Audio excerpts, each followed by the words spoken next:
Now, the family of Chris Stevens, the American ambassador to Libya who was killed in that attack last week, continues to receive messages of condolences.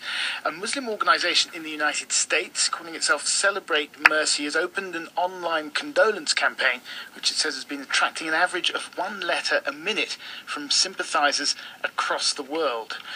Tarek El-Messidi is the organisation's founder. He's the coordinator of the campaign, and he joins us now live on the line from Ohio. Tarek, thank you very much for joining us. Just tell us briefly, what was the motivation behind this campaign? Well, thank you for having me. And the motivation was really that we saw an action that's being taken. Violence and vandalism is completely antithetical to the Prophet's teachings.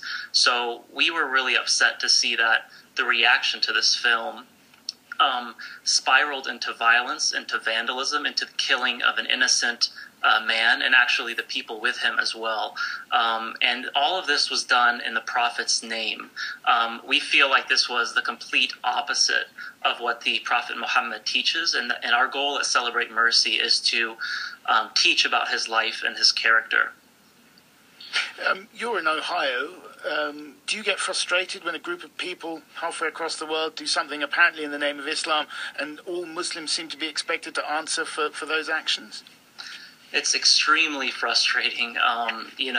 There's a saying that the squeaky wheel gets the grease. And I feel like it's always the Muslims that are the loudest and the most violent and, the worst, the bad apples in the group that are always in the news. And yes, we do have to clarify that, 99.9% of Muslims do not agree with violence, with vandalism, with the killing of innocents, especially.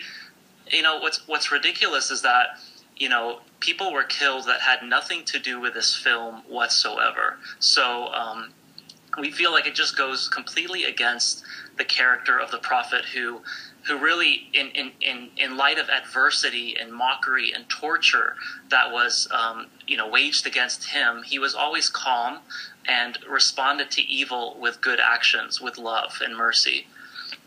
All right, Tarek, thank you very, very much for joining us. That's Tarek El-Messidi on the line from Ohio. He's the coordinator of a campaign to collect online condolences for the killed U.S. ambassador to Libya, Chris Stevens.